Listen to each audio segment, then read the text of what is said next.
On the First Minister to officially open the new Langside College campus.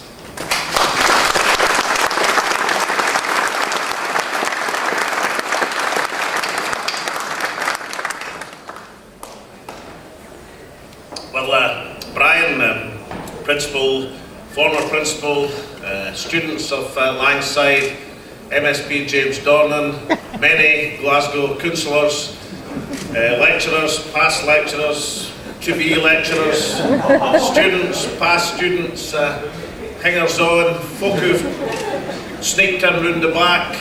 I'm absolutely delighted to be here to look round and perform the official opening of the new campus at Langside. It is a world-class facility. It's right and appropriate for this college and its history to look to the future in this facility. I'd like to congratulate everyone who's been involved in this long gestation period. But I'm told it was still, despite the 6 years, Brian, built on time and on budget. So congratulations to everyone involved. Now, it's absolutely true that there's 12,000 enrolled learners and who've got diverse backgrounds. There actually is 89 different languages. I've been doing a bit of research, Brian, and given the computer facilities in this college now, that's not that difficult to do. So I've got 89 different languages, but 97 different nationalities. Now, you may wonder about the difference between the two things. That's obviously because this college encompasses people who speak the same language approximately from different nationalities. There's the Scots, the English, the Glaswegians, the Langside folk. So it is 89 different languages and 97 nationalities. So Langside and the Langside experience is truly Scotland's international college. I'm not going to apologise for the late start of the opening, because I've been having the most enormous fun talking to the students and past students about their experiences today and their experiences in the college and the life chances that this college has given to people of many, many diverse backgrounds. And everybody connected with that, connected with the college should be, well, as I was, extremely impressed, but people connected who've been part of that should be extremely proud of that achievement. I've got one announcement which I'm going to make before I say a bit more about Langside. This college new campus is part of a major transformation of the facilities and colleges around Scotland. I've had the great privilege of, in recent weeks, opening the new Dundee College, the new Forth Valley College. The funding is now there, not just for this wonderful new campus here, but also for the new Glasgow College, the new Kilmarnock College, the new Inverness College. It's a total transformation of the facilities in the college sector around Scotland. Now, facilities alone don't make a college or any educational institution. They can help a bit, incidentally, but they don't make it. What makes it is the people who participate in it, who work in it, who study in it, who are part of that college community.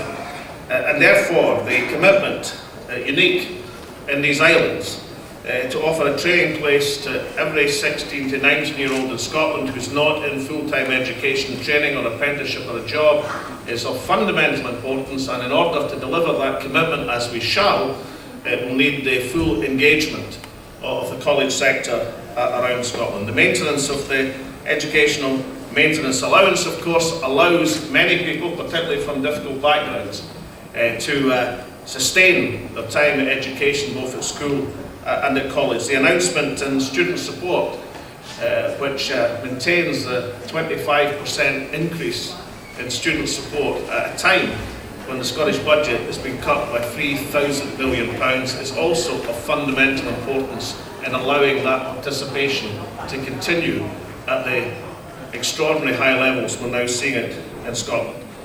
Now, I'm aware that the allocation of that support is still a matter of considerable discussion.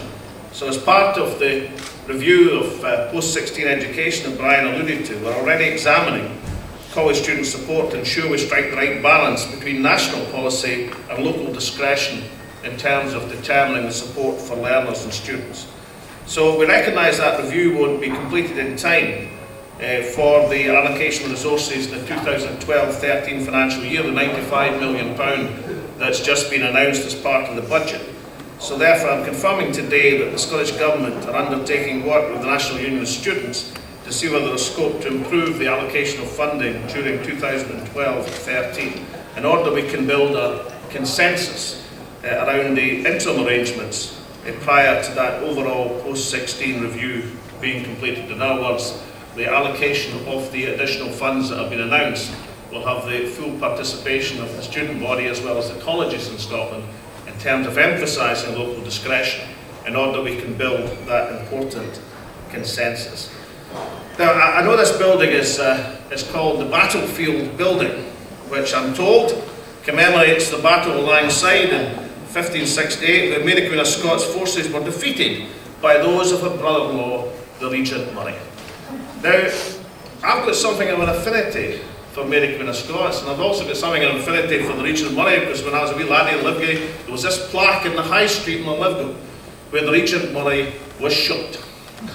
And as my grandfather took me around the town and showed me all the great historic sites in Livgate, I had the impression that Regent Murray had been shot 10 years before or something. It didn't occur to me it was back in the late 16th century. But of course, there are still battles to be fought, not military battles, thank goodness, in Scotland now, but battles against social and economic disadvantage. The huge emphasis we are placing in the fight against youth unemployment, and the huge emphasis that we've got collectively in meeting the challenge of ensuring our young people have opportunities to find fulfilling work. The emphasis we've got on mobilising the talents of all the Scottish community. This college has an enrolment of 63% of women, a vital statistic in my opinion in terms of mobilising the potential of everyone in Scotland. In the last 4 years, the number of young women entering modern apprenticeships in Scotland, which have themselves increased by 60%, has gone from 27% to 45%. I can see all the women here saying 45% is no enough.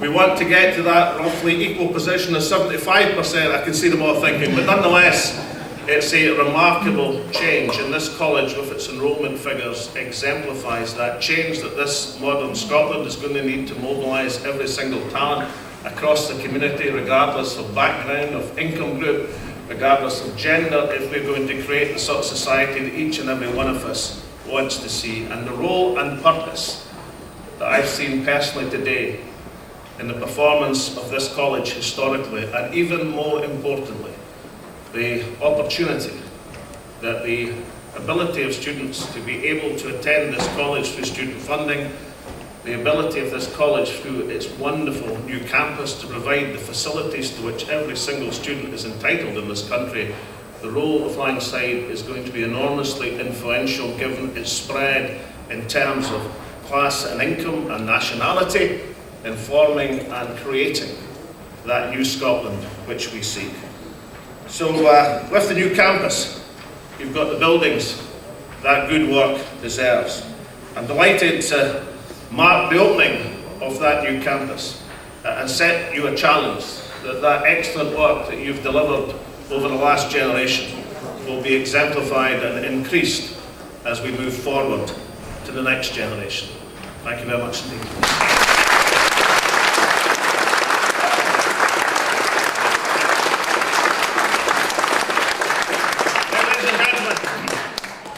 Colleagues thought, of course, that this last 6 years you'd had to deal with all the difficulties and the trials and the tribulations, but now is the ultimate moment of difficulty and challenge.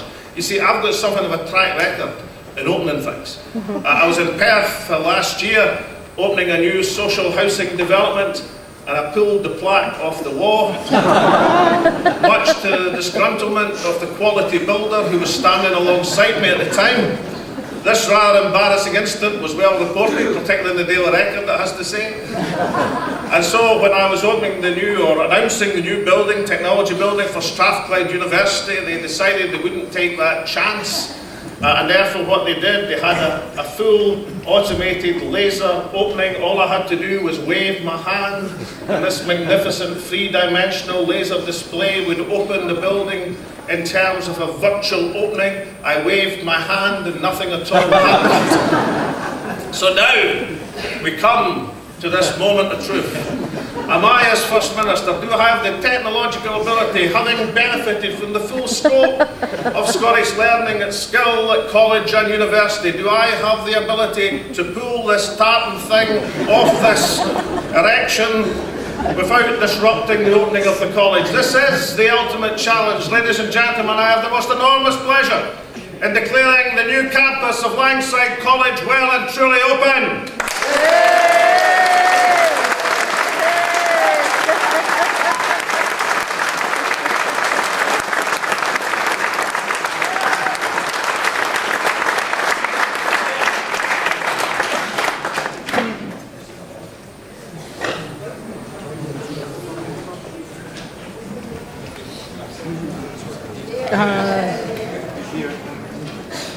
Guys, looking good. Stay with me.